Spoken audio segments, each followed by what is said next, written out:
Pattern অধ্যায়ের 11 নম্বর যে প্রশ্নটা আছে সেটা হচ্ছে নিচের জ্যামিতিক চিত্রগুলো কাঠি দিয়ে তৈরি করা হয়েছে। তাহলে আমাকে কাঠিটা বুঝতে হবে। কাঠিটা কি? এইখানে দেখো, এই যে একটা চিত্র ঘর আঁকাইছি, এখানে একটা, এখানে দুইটা, এখানে তিনটা, ঠিক আছে। আচ্ছা, এটা মনে হচ্ছে একটু একটু মোটা হয়েছে, কিন্তু ঘরগুলো কিন্তু একই সমান, ঠিক আছে। সবগুলো ঘর কি একই সমান। এটা যদি বাদ দিই আমরা, তাহলে এই যে কাঠি দিয়ে কি করা হয়েছে, এখানে চিত্রগুলো জ্যামিতিক চিত্র আঁকানো হয়েছে। হ্যাঁ, কাঠি তাহলে কিভাবে গুনবো আমরা, এখানে ভালো করে খেয়াল করতে হবে তোমাদেরকে। এই যে আমরা এখানে দিচ্ছি না, এইগুলোকে জ্যামিতিক কাঠি বলে। হ্যাঁ, যেখানে একটা করে বাহু হচ্ছে, আমরা চতুর্ভুজ যদি বলি, এটা একটা বাহু, এটা একটা বাহু, এটা একটা বাহু, এটা একটা বাহু, মানে যতগুলো বাহুর মতো তৈরি করবে বা যতগুলো আমরা জোড়া লাগাইতে পারি সেটাই হচ্ছে তার কি কাঠি। তার মানে এখানে একটা, দুইটা, তিনটা, চারটা কাঠি। বুঝতে পারছো? যদি আমি এরকম টাকি, এরকম টাকি, খেয়াল করো, তাহলে এখানে এটা একটা কাঠি, এটা একটা কাঠি। এই যে দেখো, এটাকে একটা কাঠি বলা যাবে না। দেখো, এটা একটা অংশ, এটা একটা অংশ, মানে চারটা কাঠি। বুঝতে পারছো? কারণ কি, এই যে দেখো, আমরা দেখলেই বুঝতে পারতেছি এরকম ভাবে। তাহলে এইভাবে আমরা কাঠিগুলো কি করব, নির্ণয় করব, ঠিক আছে। তাহলে এইগুলো হচ্ছে কি জ্যামিতিক কাঠি। তার মানে এখানে চিত্রগুলো খেয়াল করে দেখো, এখানে চারটা কাঠি আছে, ঠিক আছে। এরপরটা যদি দেখি আমরা, এই যে এতটুকু তো ছিলই, এতটুকু কি ছিল, এখানে একটা ছিল, আর একটা করা হয়েছে এখানে। এরপর এখানে তিনটা করা হয়েছে, মানে এখানে একটা বক্স, দুইটা, তিনটা কাঠি দিয়ে করা হয়েছে, এরকমটা আমরা বলতে পারি। তো প্রথম প্রশ্ন ক নম্বরে বলতেছে যে কাঠির সংখ্যা তালিকা করো। কাঠির সংখ্যা তালিকা করো মানে কাঠিতে কতগুলো করে কাঠি আছে এটা তালিকা করতে বলছে। তাহলে আমরা এটার অ্যান্সারটা শুরু করি। ক নম্বর, এটার সমাধান করতেছি আমরা, ঠিক আছে। ক নম্বরে আমরা সমাধান করব। দেখো, তাহলে প্রথম চিত্রে কাঠির সংখ্যা আমরা লিখবো যে প্রথম চিত্রে কাঠির সংখ্যা। প্রথম চিত্রে কাঠির সংখ্যা কয়টি দেখো, বললাম কিভাবে গুনবো।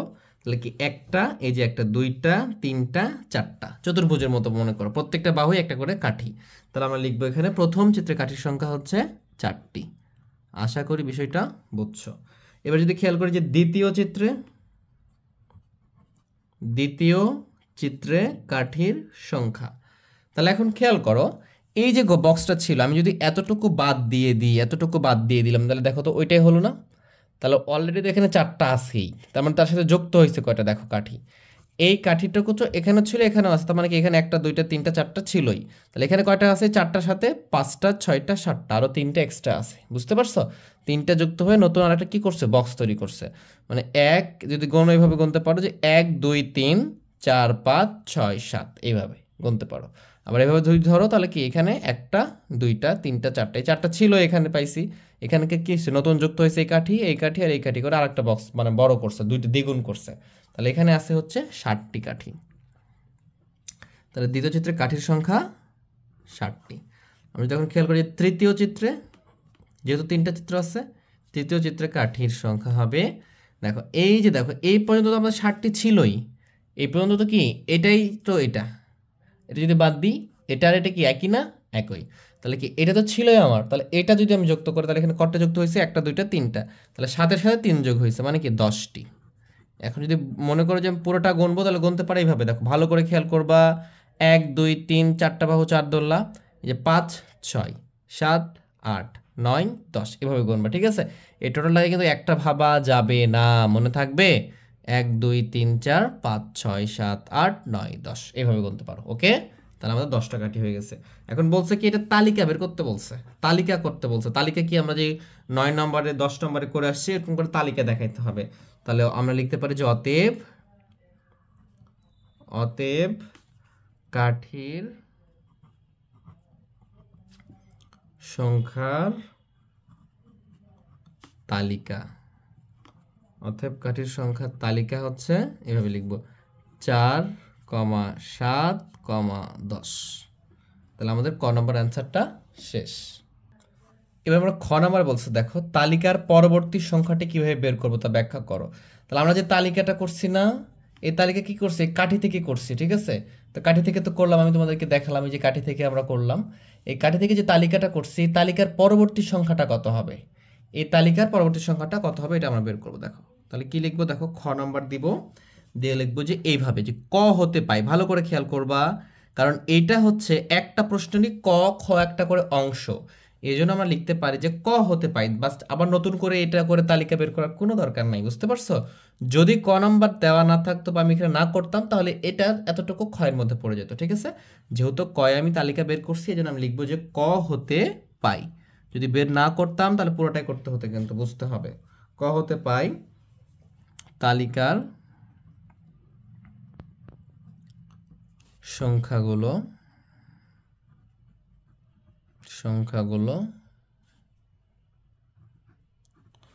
দেখো কত আমাদের আছে তালিকার সংখ্যাগুলো, 4, 7 এবং 10।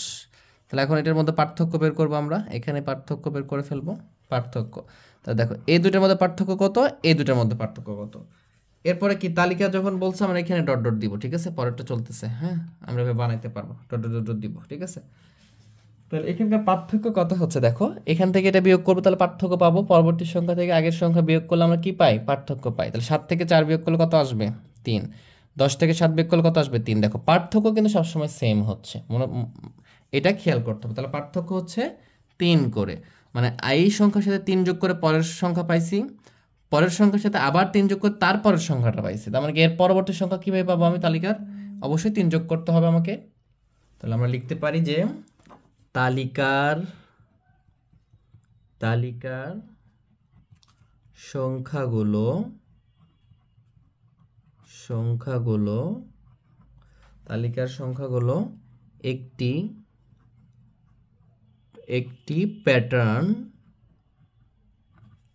একটি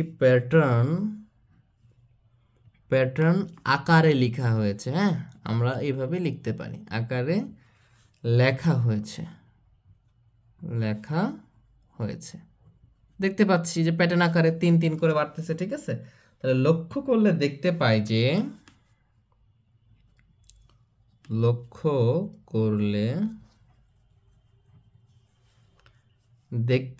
যে এত কিছু না লিখলেও হবে। হ্যাঁ, আমি শর্ট করে দিচ্ছি, তারপরে আগে একটু বর্ণনা দিয়ে নিই, সুন্দর হবে। যদি একটু শর্ট করে লিখো তাও হবে। পরপর দুটি সংখ্যার পার্থক্য 3। যেহেতু আমরা পার্থক্য দেখাইছি, এটা না লিখলেও চলবে, কোনো সমস্যা নেই। হ্যাঁ, তাহলে তালিকার সংখ্যাগুলোকে প্যাটার্ন আকারে লেখা আছে, যে প্যাটার্ন আকারে লেখা আছে, এবং এটা যদি লক্ষ্য করি তাহলে দেখতে পাচ্ছি যে পরপর দুটি সংখ্যার পার্থক্য হচ্ছে 3। তাহলে অতএব পরবর্তী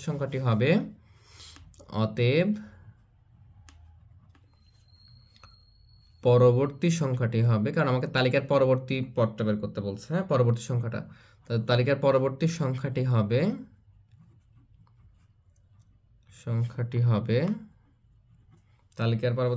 হবে 10 যোগ 3 সমান সমান 13। এটা হচ্ছে আমার উত্তর। আশা করি বিষয়টা তোমরা বুঝতে পারছো। এবার আমাদের এই 11 নম্বরে আরেকটা প্রশ্ন আছে, আমরা ওটার অ্যান্সারটা করি। দেখো ভালো করে খেয়াল করে কি লেখা আছে, যে কাঠি দিয়ে পরবর্তী চিত্রটি তৈরি করো এবং তোমার উত্তর যাচাই করো। তাহলে দেখো এখানে কাঠি দিয়ে কয়টা চিত্র দাগানো আছে, দেখো আমাদের চিত্রে এখানে দেখো এটা 1টা 2টা 3টা, এর পরবর্তী চিত্রটা দাগাইতে বলছে এবং ওটার সপক্ষে উত্তরটা আমাকে যাচাই করে দেখাইতে হবে। ভালো করে খেয়াল করতে হবে। প্রথমে কাঠি দিয়ে পরবর্তী চিত্রটি তৈরি করো। তাহলে কীভাবে তৈরি করবো দেখো, প্রথম চিত্রে একটা বক্স, দ্বিতীয় চিত্রে 2টা বক্স, তৃতীয় চিত্রে 3টা বক্স। তাহলে পরবর্তী চিত্র মানে কি 4 নাম্বার চিত্র হবে, তার মানে 4টা বক্স দিয়ে দেবো, জাস্ট ওকে, তাহলেই হবে। এবং 4টা বক্স কেন হলো তারপর আমরা ওটাকে উত্তরে যাচাই করব। তাহলে চলো আমরা এটা শুরু করি। তাহলে আমরা লিখে ফেলি যে কাঠি দিয়ে, যেটা তৈরি করতে বলছে পরবর্তী চিত্র, কাঠি দিয়ে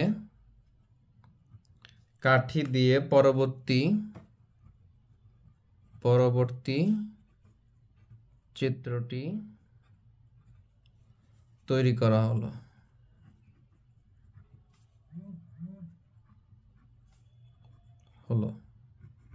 কাঠি দিয়ে পরবর্তী চিত্রটি তৈরি করা হলো। তাহলে কিভাবে দেখাবো আমরা দেখলাম, যেহেতু প্রথম চিত্রে একটা বক্স ছিল, দ্বিতীয় চিত্রে 2টা, তৃতীয় চিত্রে 3টা, তাহলে চতুর্থ পরবর্তী চিত্র মানে কি 3টা দেওয়া আছে, পরবর্তী মানে কি চতুর্থ বা 4 নাম্বারটা হচ্ছে।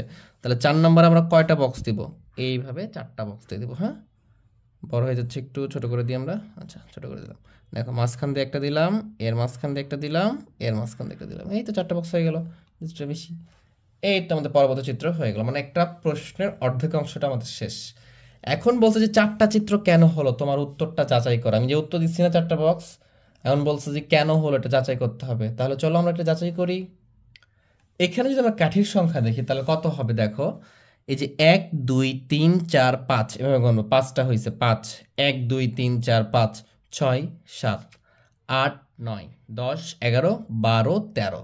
তার মানে এই যে চিত্রটা আমি এঁকেছি, যেটা পরবর্তী চিত্রটি বলছিল আমাদের 4র্থ নাম্বার চিত্র হয়েছে, এটা আমাদের এখানে কাঠি আছে 13টা। কয়টা আছে? 13টা। তাহলে আমরা লিখে ফেলি যে চিত্রটিতে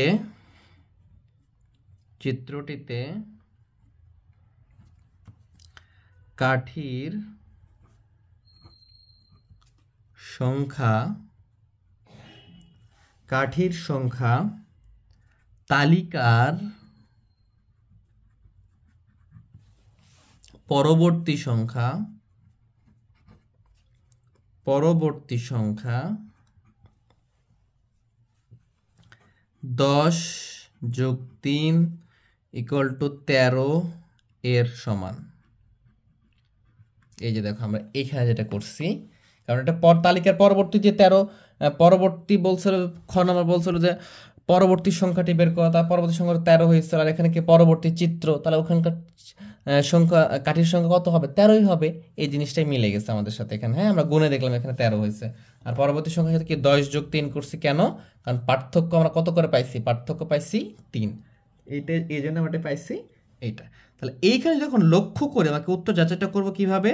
উত্তরটা যাচাই করবো এইভাবে যে আমরা লিখতে পারি যে লক্ষ্য করলে দেখা যায় প্রদত্ত জ্যামিতিক চিত্রগুলো একটা বীজগণিতিক রাশি অনুসরণ করে।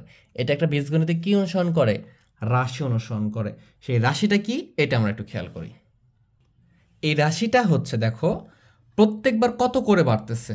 প্রত্যেকবার কিন্তু 3 করে বাড়তেছে। ভালো করে খেয়াল করো, পার্থক্য কত? পার্থক্য কিন্তু 3। দেখো 4 7 10 তারপর 13 আসছে, পার্থক্য কত?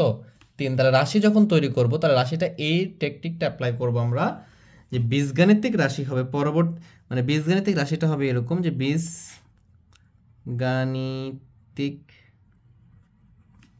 রাশিটা হবে এরকম, যে রাশি, ভালো করে খেয়াল করতে হবে, পার্থক্য আমাদের 3, তার মানে পার্থক্য লিখব 3, তার সাথে ক দিব। এটাই হলো বীজগাণিতিক রাশি 3 ক।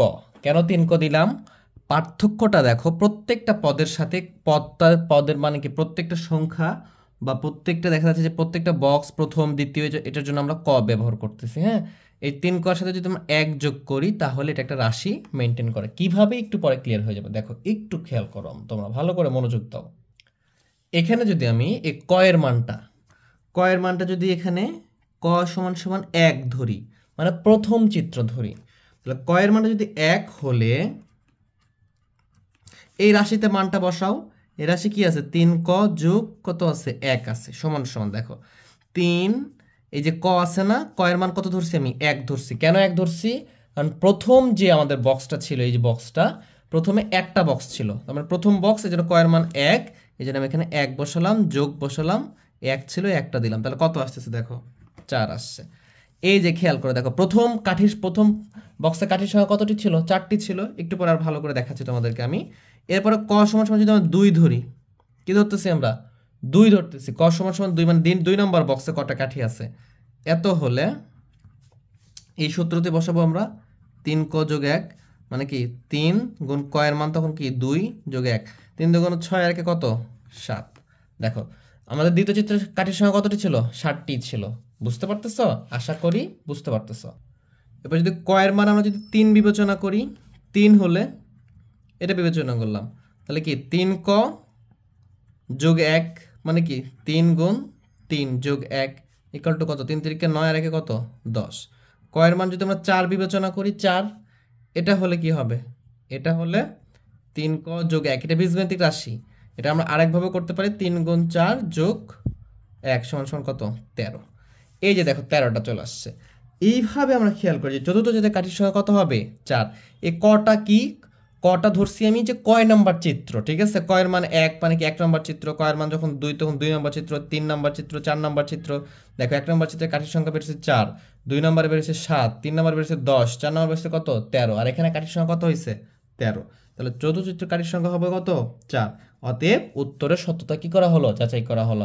আর এইটা কি বের করলাম আমরা, সামনের অঙ্কতে আরো বেশি ক্লিয়ার হবে। এটা হচ্ছে আমাদের কি বীজগাণিতিক রাশি। বীজগাণিতিক রাশি কি, এই রাশিতে যখন আমরা বসিয়ে দিব যততম চিত্র হবে ততগুলো মানে কয়তম, মনে করো 50তম চিত্রে কাঠির সংখ্যা কত হবে, জাস্ট এখানে খালি কয়ের মান 50 বসিয়ে দিব, তাহলে পেয়ে যাবে। মানে এটা বীজগাণিতিক রাশি বলা হয় এটাকে। এটা হচ্ছে কাঠির সংখ্যা বের করার সূত্র। জ্যামিতিক প্যাটার্নে কতগুলো কাঠি ব্যবহার করা হচ্ছে কততম চিত্রে, সেটা বের করার সূত্র। এটা কিভাবে পাচ্ছি আমরা, এই যে পার্থক্য যেটা থাকবে তার সাথে আমরা জ্যামিতিক একটা জিনিস ধরে নিব, এবং ততটুকু জানার জন্য প্রথমের জন্য কত লাগতেছে, 1 যোগ করলে 4 হচ্ছে, 1 বা 2 যে কোনো কিছু আসতে পারে, এইভাবে আমরা ধরে নিব। তো আশা করি বিষয়টা তোমরা বুঝছো। আমরা সামনের ক্লাসগুলোতে আরও অঙ্ক সমাধান করব। যদি আমার ক্লাসগুলো তোমাদের ভালো লাগে অবশ্যই চ্যানেলকে সাবস্ক্রাইব করবা, লাইক শেয়ার করে পাশেই থাকবা, আর কমেন্ট বক্সে জানাও এরপরে তোমরা কোন ক্লাসগুলো চাও। তোমাদের চাহিদা অনুযায়ী আমি পরবর্তী ক্লাসগুলো তোমাদেরকে দিব ইনশাল্লাহ। আজকে এই পর্যন্তই, আল্লাহ হাফেজ।